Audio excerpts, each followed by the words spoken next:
Good morning, Broncos fans here in the Mountain Time Zone and around the world.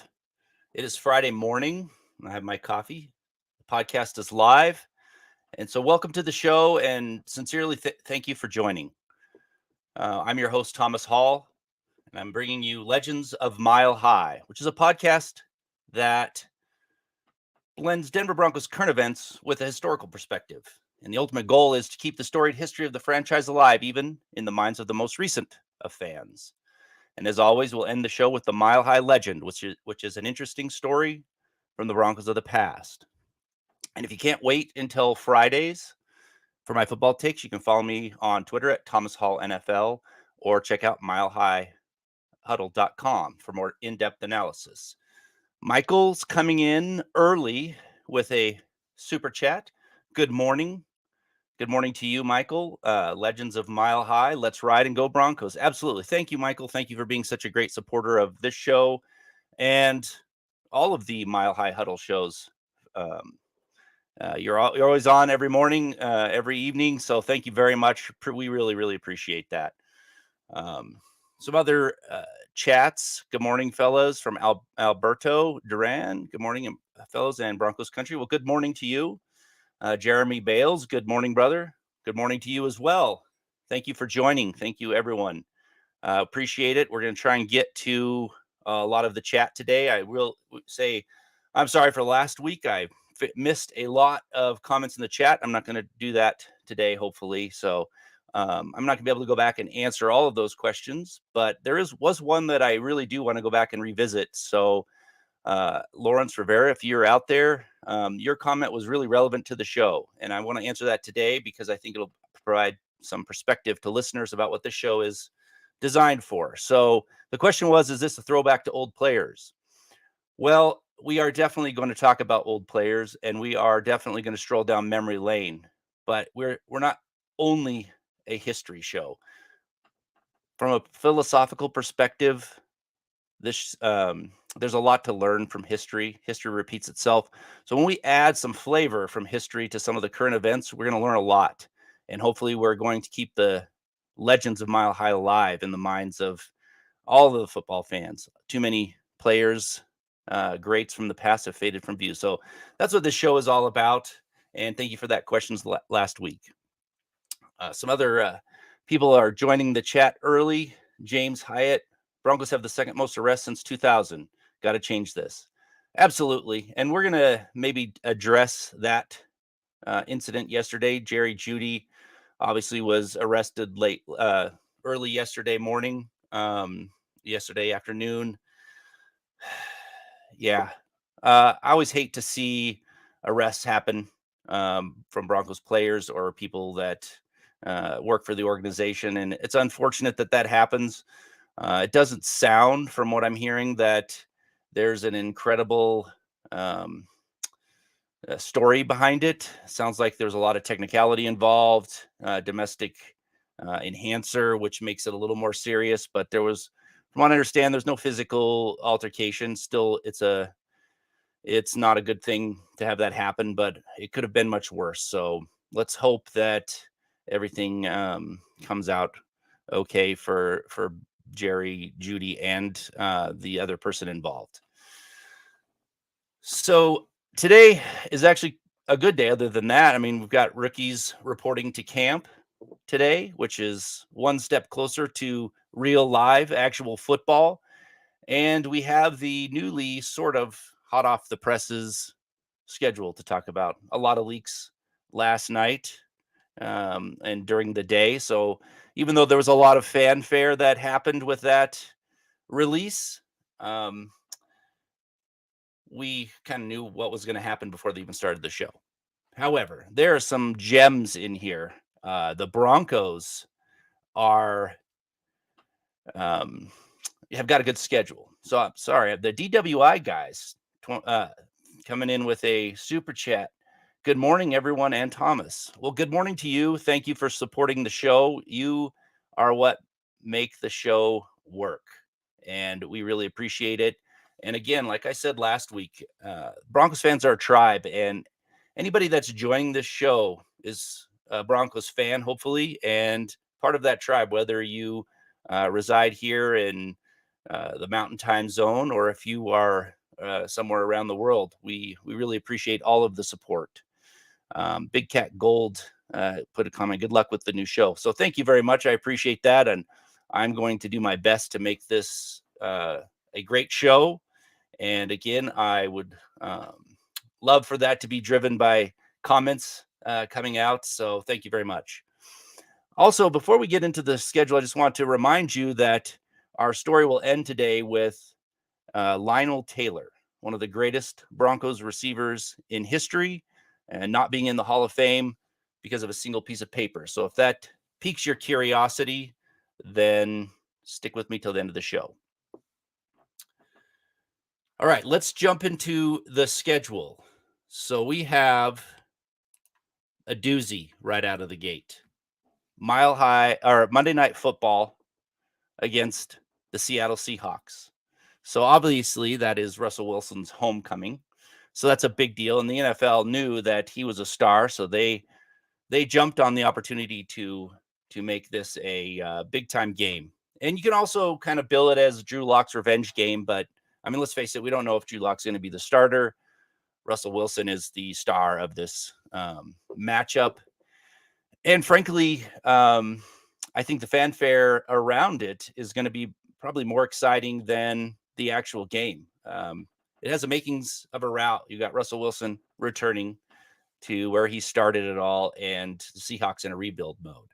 Plus, the Seahawks-Broncos rivalry goes way back when both teams were in the AFC West. And frankly, other than the embarrassing blowout on the Super Bowl 48, which I try to forget, I was actually there live, my only Super Bowl, so it's a bit of a sore subject for me. But other than that, the Broncos have dominated this series back in the AFC West. The Seahawks only won 2 division titles back then, and the Broncos own the head-to-head by a significant number.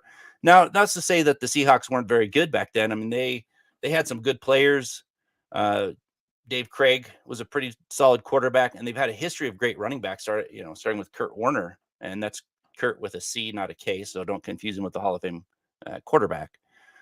And they also had some bad luck. I mean, they went 12-4 one year, I think it was 84, and still was second in the division, and went 10-6 and didn't even make the playoffs. So they had some bad luck too back then. But I think this is a great game to start out, but I don't think it's going to be as great as everyone bills it out to be.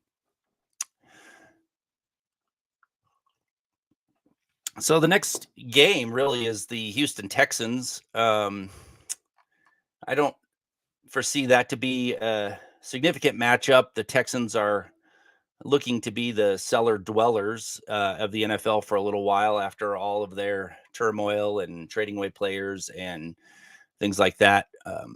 And they have a pretty good history with the Broncos, actually. So you know that Gary Kubiak brought home Super Bowl 50 as the head coach of the Broncos, but his first stint as coaching in the NFL was with the Houston Texans, and he took a lot of Broncos players, a lot of Broncos personnel and coaches with him. So I think the Houston Texans, after 2 games, we're going to see the Broncos out to a nice start.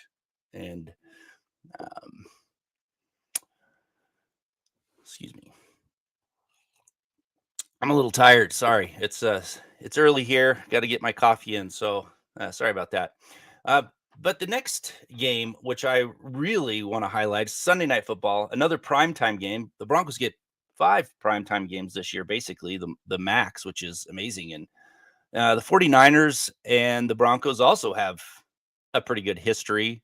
The worst of that being the Super Bowl when they were drubbed by the 49ers at the hand, with a loaded team with Hall of Fame players.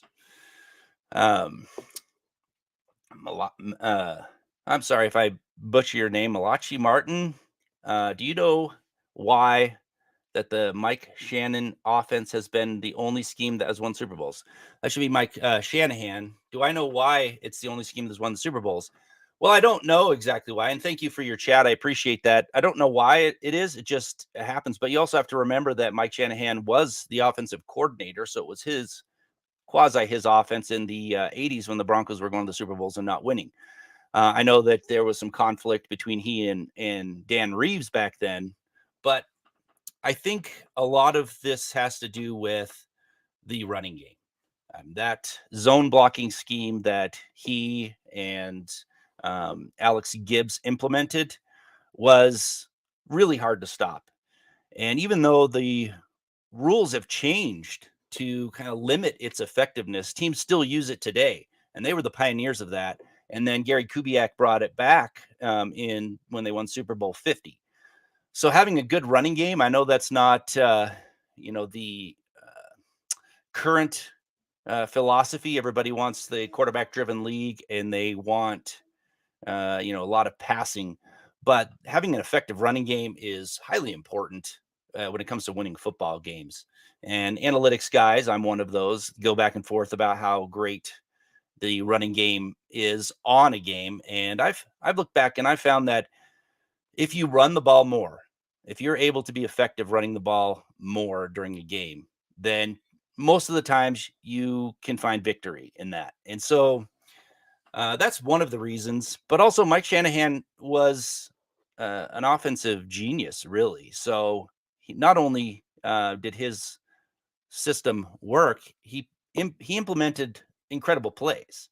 And Gary Kubiak learned from him, so he did the same. But you also have to remember too that you had Hall of Fame quarterbacks helming those two teams that won. The first one won back-to-back Super Bowls, and then Peyton Manning won Super Bowl 50. Even though he was a shell of his former self, he was still a Hall of Fame quarterback, and he still set up the plays well. So there's no real key to why that was winning teams, but that's what I think happened. Lawrence Rivera, thank you for joining in on the chat. What's your memory on Kubiak? It seems like he's always been our missing link. Yeah, it really does. I mean, Kubiak has had significant success in throughout his stint in the NFL. Obviously, with the Broncos, he went to the Super Bowl as a player. He also won Super Bowls as an assistant coach, both with the Broncos and when he was with the 49ers when Mike Shanahan was the offensive coordinator. He turned around a Houston Texans team that was struggling to get a foothold and went 12-4, and he turned Matt Schaub into a pretty good quarterback, even though he really shouldn't have been as good as he was some of those years. He is definitely a key figure in one of the top 100, I would say, figures in Broncos history, Gary Kubiak. He's been involved with pretty much all of the Super Bowls, and he's a winner. And the same thing you can say about John Elway. He's, other than the first Super Bowl that we're talking about here back in 77, this is these two people have been involved in all of the Broncos' success pretty much, either as a player, assistant coach, or head coach. So I love Gary Kubiak, and he's one of my favorites. So let's just jump back to the schedule now. We've got Las Vegas Raiders. They're going to be in Las Vegas in week 4. Now, this is a pretty big game early on, I think. And if the Broncos can't win this, they have to win the second game at home. The AFC West is set up to be kind of a juggernaut this year. We got good quarterbacks, solid teams, but I don't foresee the sweeps that the Raiders have been doing in the last few years when the Broncos have been playing pretty poorly. I think it's going to be a good matchup. It's going to be a tough game in Las Vegas, and if they can't come away with it, they better win that second game for sure. And they've had a long history of rivalries, so I mean, anytime we play the Broncos play the Raiders, it's going to be a tough game. And now we have week 5, Thursday night football. And I'm glad that this is happening in week 5. Thursday night is always a tough night for teams to play. Anything can happen. It's nice that it is at home for the Broncos. And the history between the Colts and the Broncos is quite rich. I mean, obviously, we all know about Peyton Manning being released and signed by the Broncos, and then he goes on and breaks records, has ultimate success, and wins a Super Bowl with the Broncos. But back in the early 80s, there was another big trade. John Elway, as a rookie, refused to play for the Colts, and he was traded to the Mile High City. So there is a history, and they also go back considerably back to the merger of the league. And the Broncos actually kind of own that head to head, which is nice. Met about 25 times in the regular season, and Broncos won 14 of those. But if Matt Ryan has anything left in the tank, I think this is going to be a pretty tough game. Both teams are pretty solid. Indianapolis is a well coached team, so I think that's going to be a tough one. And then next on the docket is another AFC West rival, the Los Angeles Chargers. And the Broncos will be traveling to LA, but as we have seen many times in the past, recent past, that sometimes that feels like a home game for the Broncos. There's a lot of orange in the stands. And like I said earlier, the Broncos are everywhere. So Broncos fans are everywhere, and they seem to fill up that stadium. So that's going to be another tough game, though, because Justin Herbert's a good quarterback. They've got a solid team. They've went all in to win this year, and they've done this before. I mean, the Chargers have had a history of loaded teams that didn't reach their ultimate goal. And if you think about the quarterbacks that they've had on that team, you've got Hall of Famer Dan Fouts. Drew Brees will be a Hall of Famer as soon as he's eligible. Philip Rivers is probably borderline, but my guess is he gets in. So we've seen 34 years of Hall of Fame level play from the quarterback position on that team, and 0 Super Bowls to show for it. So this may be a different team. History doesn't always repeat itself, but I'm hoping for the Broncos' sake that this loaded team in LA isn't as good as they're hoping it to be. So, but this is going to be a tough game for sure. Week 7 against the Jets. I'm sorry, I'm laughing. The Jets, the Broncos, even in their, I would say, poor streak, the last 5 seasons, they've beaten up on the Jets pretty much most of the time. They've taken out their frustrations on the Jets. It's a small consolation prize for sure for Broncos fans, but I mean, they've pitched 2 shutouts against the Jets in the last 4 meetings. So I don't see this one to be a um, potential loss. You never know. I mean, the Jets are definitely much better off with their new coach, and you never know what's going to happen. But at home, they should be able to take care of business. And the Broncos have really pretty much owned the Jets, even in their slumps. So we'll see. We'll definitely see. But I mean, this is going to be one of those games where the Broncos are feeling pretty good, I think. And the nice thing too is they're home, and the week before they traveled to London. Now, this schedule is pretty interesting, and part of it is the fact that they're traveling to London. So again, this history repeats itself. So 2010, the Broncos play the exact same teams, sans the Carolina Panthers, because they've added an extra game in there that this year. And they traveled to London, which was the last time they traveled to London. Now, they weren't playing the Jaguars in London back then. They played the 49ers. But I find it interesting that this is the exact same schedule as far as teams, and that they traveled to London again. However, this is a much different team than in 2010, the one that Josh McDaniels pretty much destroyed from the inside out. So I will definitely I'm going to guarantee that this season is going to be much better than that season, even though we're playing the same teams. And it is pretty, like I said last week, the going to London is great. I know that a lot of fans don't like it. You got to wake up a little earlier to see the game. They're traveling. It makes it a lot harder when teams travel. But it's great for the fans. I mean, we've got Broncos fans all over the world. There's a bunch of great Broncos fans in the UK, so I'm very happy. I hope the fans, us, fill up that stadium with orange. So that's That's going to be great. And I'm not worried about the Jacksonville Jaguars. They're not. I mean, they're probably going to be a better team as they go along. We've got some good players, but I think they're still a little bit of ways from competing. So I think that's going to be.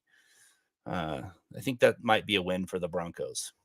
Now we've got the Week 9 bye, which is a great timing, I think, coming back from London, and then some rest before they go to Tennessee to face the Titans.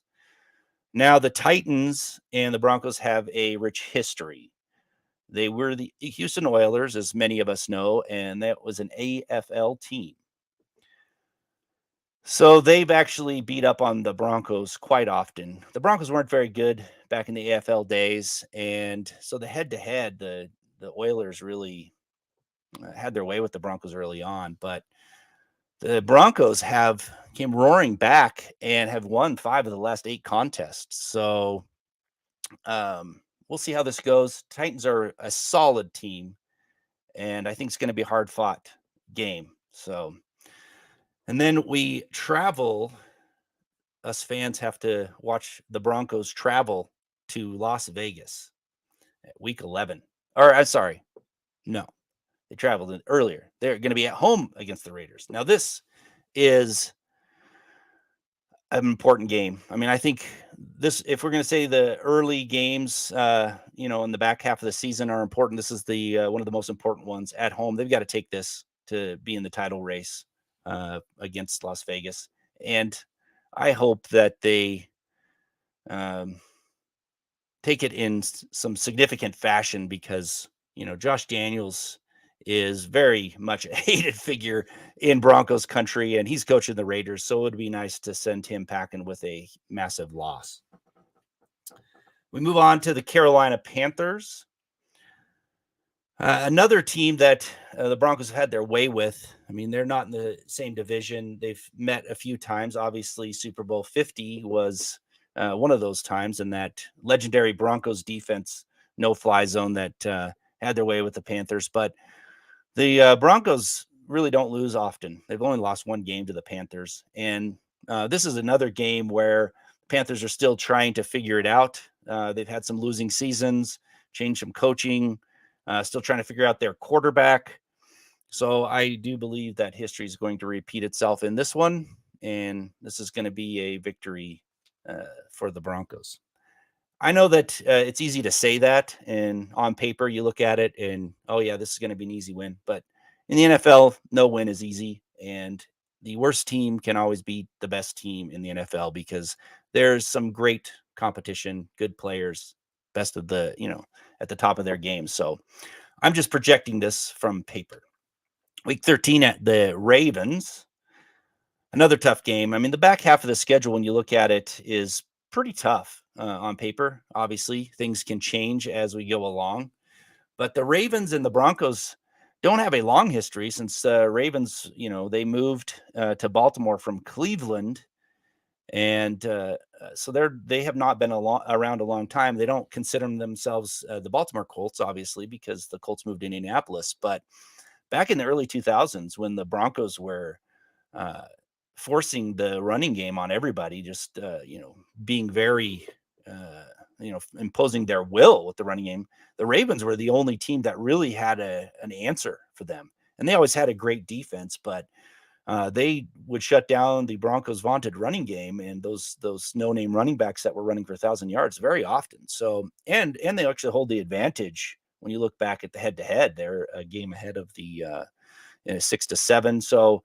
And I will say this year, I don't know if the Baltimore Ravens are defense oriented like they used to be in the past, but they are definitely a formidable opponent.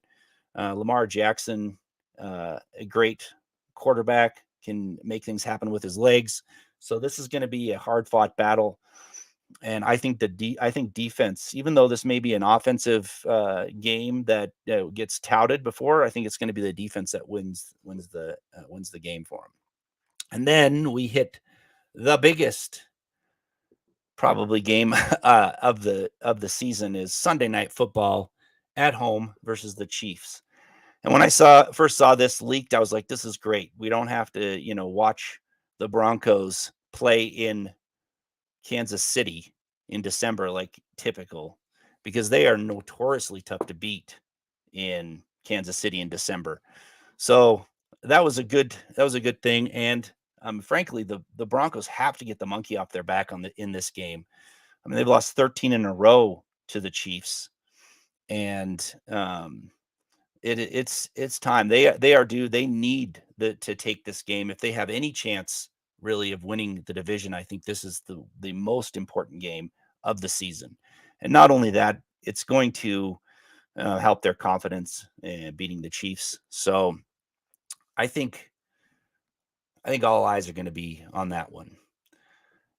Jeremy Sean jumps in. We got to beat the Chiefs for Chad's birthday. Absolutely. If we can, whatever reason, and thank you for the chat again. Thank you for that comment. Any reason that we have to beat the Chiefs is a good reason, and I actually think they're going to come away with a victory at home for the first time in several years. So, I mean, Russell Wilson, having him on the team does that, gives the team confidence and gives the fans confidence, really.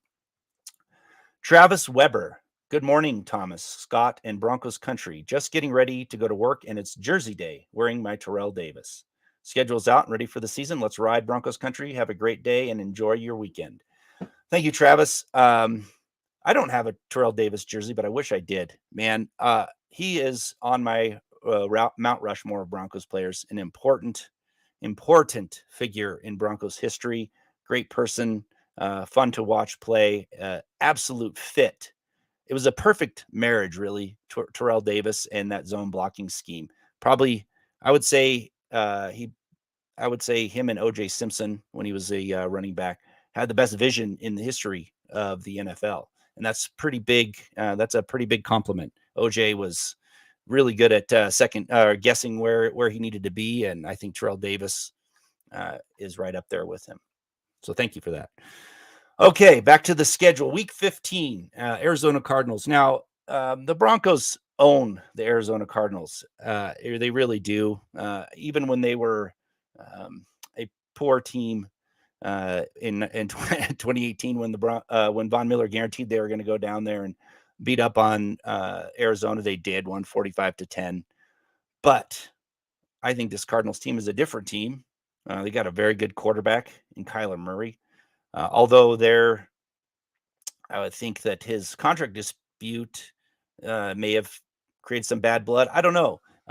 There may be this team may not be as good as they were last year because of that, but I don't know. But I think it's going to be another hard-fought battle against the Cardinals. They're a pretty good team. And then we get to the Rams, which I think is an important game, not really in the division race, but it's a measuring stick. So sorry, I'm going to jump to comment. Lawrence Rivera, thank you. I answered your question this morning from last week. I hope you heard that. The Lone Podcaster, good job. I know it's hard alone. Yeah, I mean, I enjoy doing this by myself. I love talking about Broncos, so maybe it's a bad thing, but I love it. I find this show incredibly fun. I love telling the Mile High legend at the end. So I really appreciate you jumping in with that comment. We'll see how it goes being here by myself. The show's definitely not as long as others, so I think we'll see how it goes. But I love it. So thank you very much. So anyway, going back to the LA Rams. This is a measuring stick for the Broncos. This is a Super Bowl contender, and obviously they won the Super Bowl last year. I wish this game came a little bit earlier so we could understand just how good the Broncos were. But the other part of this measuring stick is the Rams is one of the few NFC teams that actually have a history of beating the Broncos consistently. And they've dropped 4 straight, dating back to when the Rams were in St. Louis. So it's not only a measuring stick of how good the Broncos are this year, but how good they are in general, because the Rams have had their way with the Broncos. So, and it's a Christmas Day game, which is going to be fun. You open your presents, or watch kids open your presents, and then you get to watch some football. So, very exciting, very exciting. And this moving on to week 17. I thought for sure the schedule makers were going to make the Chiefs Broncos the final game of the season, and I think they really did the Broncos a little disservice by having back-to-back division games. But these last two games, this one especially at Kansas City, is going to be a very important game in the division race. I think we're going to maybe go down to the wire with two teams and possibly three for the division title. I know that sounds weird, but I think the Chargers have a chance. I think the Chiefs have a chance, and definitely the Broncos. So this Kansas City game is huge. It's in January, still a winter game. So traveling to Kansas City is not going to be fun. If they take this game in Kansas City, then the Broncos are going to be a huge factor in the playoffs. So I look forward to seeing this game, and my guess is it will be flexed to Sunday Night Football. And then the final week of the season, Los Angeles Chargers, luckily at home, and another important game. And if the Broncos drop that first game, they have to win this game against the Chargers. At home, I give them good odds of doing that. Again, it's a long season, injuries. We don't know what's going to happen, but this could be a very important game. And I think the odds makers and the schedule makers see this as an important game as well.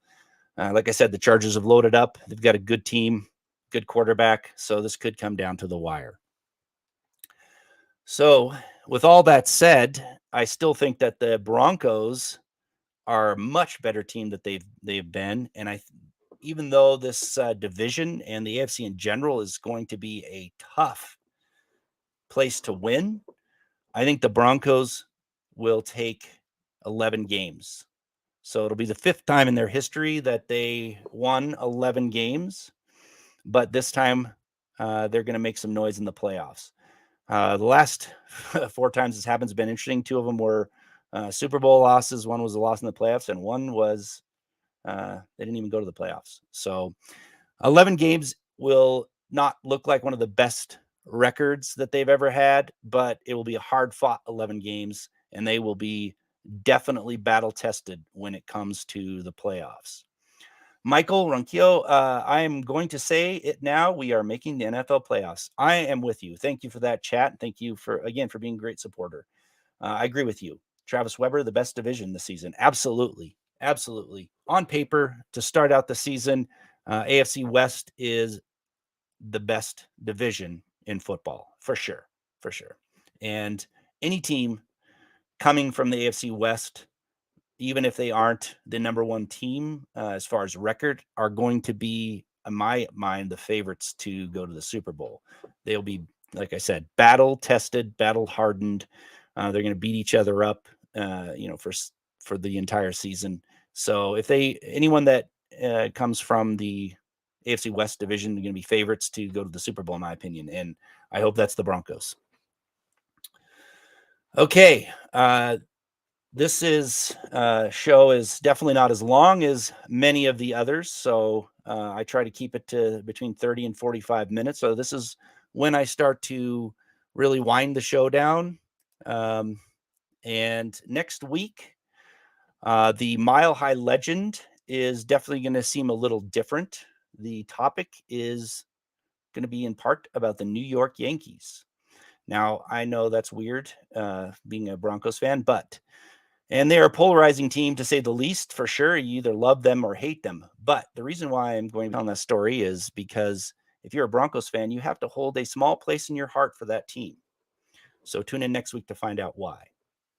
And now we're going to end the show with today's Mile High Legend. Lionel Taylor is one of the greatest receivers in Broncos history. And he has the distinction of being the first player in the NFL to grab 100 receptions in a single season. And that season ranked in the top 3 all time until 1991, which was 3 decades later.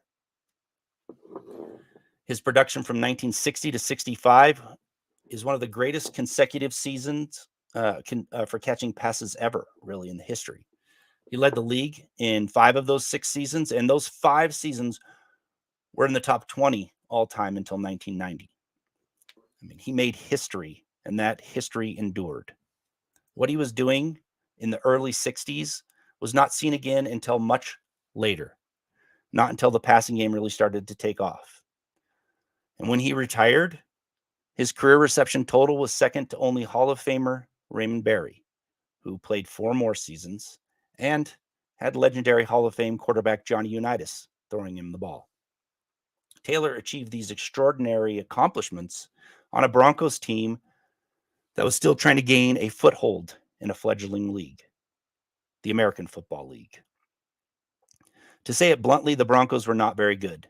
They only had a few star players besides Taylor. You could include safety Goose Gonsolin and perhaps quarterback Frank Tripucka and tackle Eldon Dannenhauer. And that was really it.